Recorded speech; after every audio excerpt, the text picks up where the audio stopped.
우리 감리교에서는 5월 달에 여러 가지 가족 축제 행사가 많이 있습니다. 첫째 주일은 어린이 주일, 둘째 주일은 어버이 주일, 오늘은 청년 주일. 아마도 이런 절기는 감리교뿐만 아니고 대한민국에 있는 모든 교회들이 다 비슷하게 지키는 것 같습니다. 그런데 왜 이런 날을 지키는가 생각해 보면 그렇습니다. 지난주에도 우리 전치호 목사님께서 비슷하게 말씀하셨는데, 우리가 어린이를 바라볼 때 기성세대의 눈으로 보지 말고 어린아이의 입장에서 한번 생각해 보자. 그런 입장이겠죠. 어버이날에도 자녀들의 입장에서 부모를 보는 것이 아니라 부모의 입장을 한번 생각하면서 한번 바라봐다오. 뭐 그런 것입니다. 특별히 우리 청년들은 어려움이 많죠. 고충이 많습니다. 너 그것도 못해가 아니라 그들의 어려운 형편의 입장에서 한번 살펴봐 달라는 것이죠. 이 세상에 어느 누구도 자기 자신을 문제투성이 같은 사람이라고 생각하는 사람은 그렇게 없을 것입니다.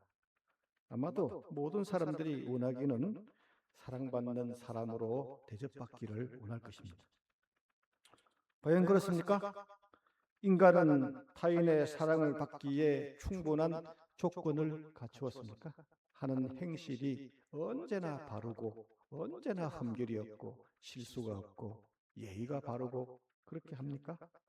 또 인간은 존엄하다고 인정받기에 충분한 조건을 다 갖추었습니까? 이런 데 대하여 의문을 제기하는 사람이 많을 것입니다. 무엇보다도 우리 자신들이 자신의 모습을 바라보면 그렇게 성스럽거나 완벽하다고 느끼지 않는 것 같아요. 제가 옛날에 자동차를 한 대 샀어요. 그래가지고 깜빡하는 사이에 신호를 그냥 막 지나가 봤습니다. 그래서 딱지를 띄고 벌금을 물었어요. 그래서 속상한다고 생각했어요. 그랬더니 어떤 분이 하는 말이, 당신이 3,000번 실수해야 딱지고 한 번 띄는 것이다 하더라고요.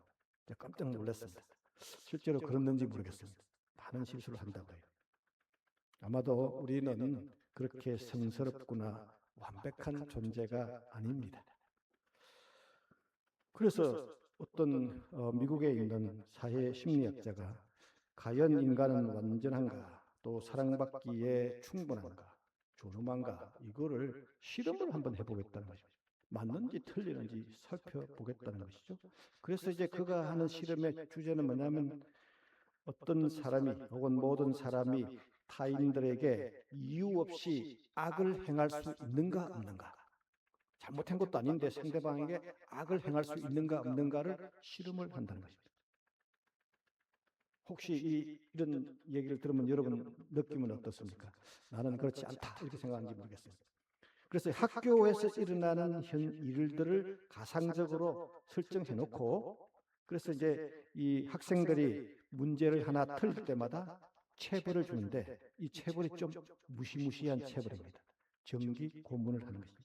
고문이라기보다는 15볼트씩 올리는 것입니다. 한 문제 틀리면 15볼트 올리고, 또 한 문제 틀리면 15볼트 올리고, 최종적으로는 450볼트까지 올립니다. 그러면 어떻게 되겠죠? 대부분의 사람은 기절하거나 죽습니다. 그래서 이제 이 실험을 위해서 사람을 모집했습니다. 그리고 이 모집된 사람들을 우리가 학술적인 용어로 피실험자라고 부릅니다. 실험을 대상으로 불렀다는 것이죠. 그들은 20세에서 50세 사이의 평범한 시민이고, 우편 배달부, 노동자, 세일즈맨, 화이트 칼라 등의 다양한 사람들을 이제 구성했습니다. 그런데 이 전체 실험을 위해서는, 연구를 위해서는 1,000명 이상의 사람들이 동원됐지만, 요 정기 고문하는 실험은 40명의 남자를 뽑았습니다. 그 이 피실험자들에게, 학생들에게 전기 충격기로 체벌을 할 때 어떤 현상이 발생할까? 그러니까 전압이 올라갈 때마다 그들이 어떤 충격을 받느냐 하는 것을 간단하게 설명해 줍니다. 예를 들면 60볼트가 되면 가벼운 충격, 깜짝 놀라는 정도입니다. 그리고 120볼트가 되면 보통 충격, 그리고 180도가 되면 볼트가 되면 강한 충격, 그렇게 쭉쭉 올라갑니다. 그리고 350볼트가 되면 기절하거나 죽음에 이를 수 있는 충격, 450볼트 되면 거의 여유 없이 기절하거나 죽습니다.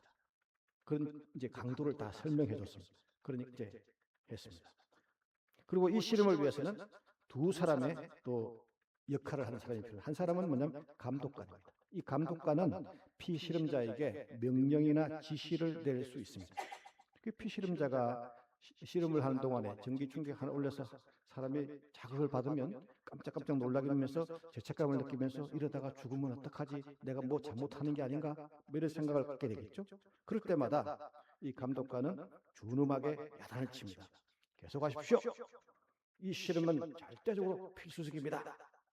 그리고 또 멈칫하면 이 실험은 절대적으로 중요합니다. 그리고 결국은 선택의 여지가 없어요. 계속하세요. 이렇게 명령을 내리는 일을 하는 것입니다. 그리고 또 이 실험에 동원된 학생이 하나 있습니다. 이 사람은 연기를 하는 사람이에요. 약속된 방 안에 들어가서 이제 전압이 올라갈 때마다 그는 약속된 반응을 하는 것입니다. 실제로 전기는 통하지 않습니다. 단지 전압이 올라갔다는 사실이 통보가 되면 그냥 연기를 하는 것입니다. 예를 들면 75V가 올라갔다 하고 소리를 내는 것입니다. 실제로 70V가 아닙니다. 그리고 120V가 되면 고통스럽다는 듯이 막 소리를 치면서 야단칩니다. 150V가 되면 나를 여기에서 보내주세요. 심장이 이상합니다. 이렇게 막 소리를 칩니다. 300V가 되면 발을 막 구르고 벽을 치면서 그러다가 탁 쓰러지는 척합니다. 그리고 330V가 되면 조용히 탁 쓰러집니다. 마치 기절을 했거나 죽었다는 듯이. 이것은 연기를 하는 것입니다. 실제 전기 충격을 하는 것이 아닙니다. 그래서 이 실험을 하기 전에 이 박사가 이제 같이 연구원들에게 질문을 해봤습니다. 이렇게 강한 450V의 죽음에 이를 수 있는 그 전압까지 올릴 수 있는 피실험자는 몇 명이나 될까? 했습니다. 그게 대부분의 사람들이 그런 사람 한 명도 없어요. 그랬어요. 그런데 실제 실험의 결과는 너무나 의외였습니다. 450V까지 죽음에 이르는 전압을 올리도록 이제 감독관이 올리세요. 필수적이요. 계속하세요 하니까 40명 중에 26명이 450V까지 올렸습니다. 죽을 수 있다는 것이죠.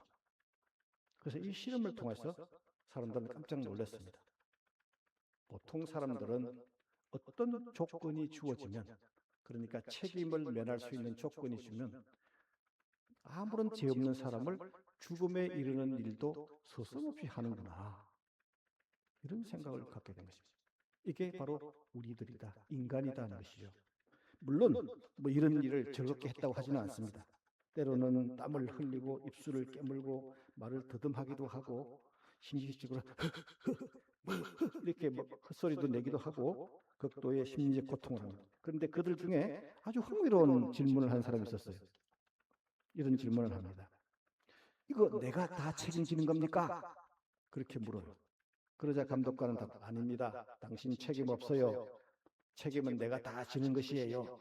그러자 스스럼없이 전압을 탁 올리는 것입니다. 그래서 우리 보통 사람들도 이런 일을 한다 하면서 느끼기를 사람은 완전하기 때문에 사랑받는 게 아니라는 것입니다. 완전하기 때문에 존엄하게 대접받는 것이 아니라 어떤 의미에서는 다른 이유가 있다 하는 것입니다.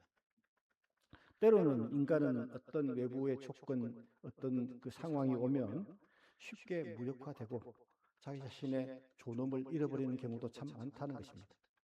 그리고 난 뒤에 눈물을 흘리며 회개하는 경우도 있죠. 성경에서는 이제 이런 인간들에 대하여 타인으로부터 사랑받기에 받을 자격이 있다고 또 이런 사람들에게 존엄하다고 말할 수 있을까라는 질문에 대하여 오직 성경에서는 단 한 가지의 이유 때문에 그렇다고 말합니다. 한 가지 이유 때문에. 하나님께서 우리를 인정해 주었기 때문에. 그래서 사랑받기에 충분하다고 말하고 그래서 존엄하다 하는 것입니다.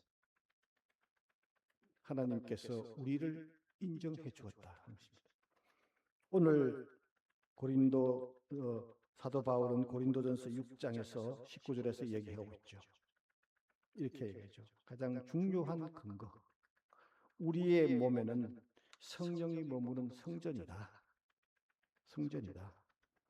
하나님께서 우리를 인정해 주가지고 거룩한 시성이 우리 가운데 머물게 됐다는 것이죠.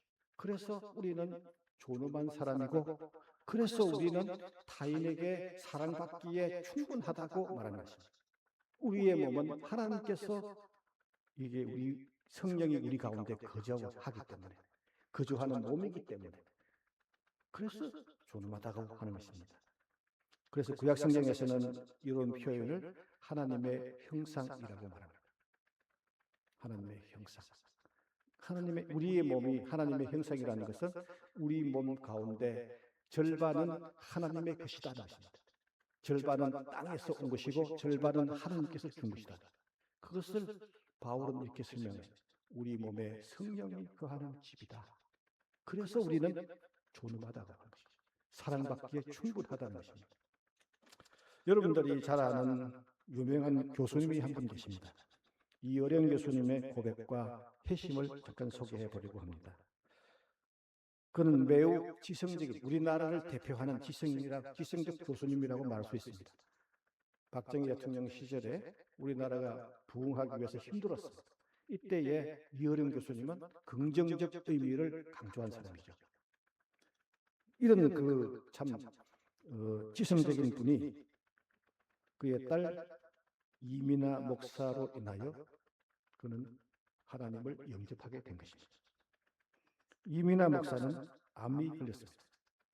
거기다가 시간이 지나니까 눈이 머는 실명의 위기가 왔습니다. 거기다 덧붙여서 어느 날 갑자기 그의 아들이 죽게 된 것입니다. 정말 한 사람으로서는 감당하기 힘든 그런 고통이 오게 된 것입니다. 지성인 아버지로서 그의 딸의 고통 앞에서 아무것도 해줄 수 없다는 생각을 하니까 참으로 무기력감이 느꼈습니다. 그동안 한국의 부흥을 위해서, 한국의 그 발전을 위해서 그렇게 외치던, 그 많은 책을 쓰던 교수님이 그 자리에서 무력감에 주저앉았습니다. 그럼에도 그의 딸 이민아 목사는 이 처절한 상처 속에서도 절망하지 않고 오히려 평온하고 기뻐하고 있다는 것입니다. 대체 저 평온이 어디서 온 것일까? 그런 생각을 한 것이죠. 우리 찬송 하나 하고 같이 해보겠습니다. 찬송가 299장 제가 1절을 하고요. 우리 다 같이 2절을 하도록 하겠습니다. 그리고 헌금할 때 3절, 4절 하면 됩니다. 네. 전도사 299장 천천히 전주해 주세요.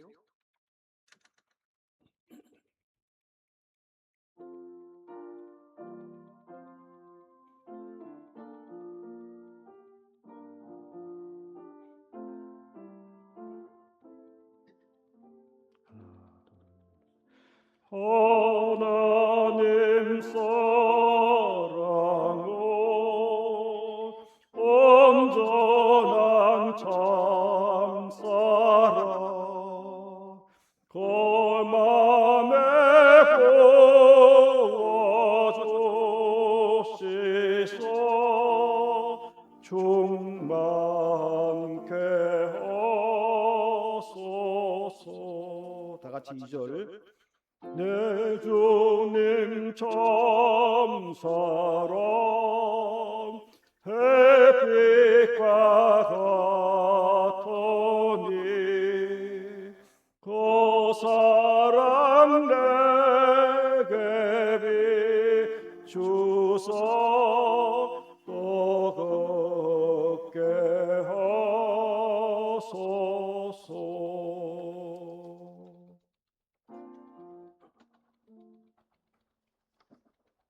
그렇습니다. 그 사랑 앞에 풍파도 그치며 어두운 밤도 환하게 그 힘이 크도다. 3절에 그렇게 노래하고 있습니다. 나중에 우리 헌금할 때 이 찬송을 또 힘차게 할 것입니다. 이어령 교수는 딸의 눈을 뜨게 해달라고 하나님께 간절히 기도했습니다. 이와 함께 딸이 가진 그 설명할 수 없는 평화, 그것을 주목합니다. 대체 이 평화가 어디에서 왔나 하는 것입니다. 이 설명할 수 없는 평화, 인간의 모든 조건이 무너진 자리에서도 피어나는 그 평화, 죽음을 앞두고 가지는 그 평화, 이 평화가 대체 어디서 왔냐 하는 것입니다. 그 평화는 오직 하나님께서 우리를 하나님의 자녀로 인정해 주었기 때문에, 그 크신 사랑 때문에 가능한 것입니다. 믿습니까? 기도하겠습니다.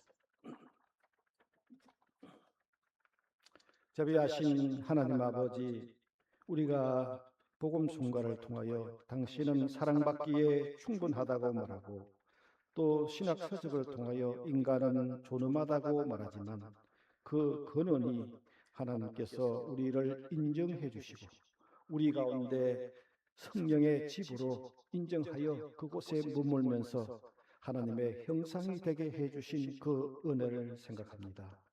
자비하신 하나님 아버지, 우리가 부족하고 모든 점에 있어서 허물이 많을지라도 하나님은 우리를 사랑해 주시고 인정해 주신 것을 감사드립니다.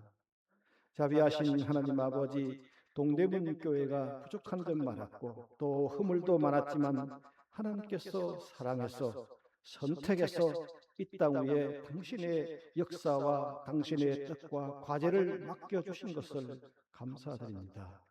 아버지 하나님, 우리가 이 은혜를 깊이 깨닫게 하시고 우리가 이 은혜를 생각하여 동대문 교회의 복음을 완수할 수 있도록 능력 주시고 함께해 주시며 하나님께서 동행하여 성공할 수 있게 인도하여 주시옵소서. 예수님의 이름으로 기도했습니다.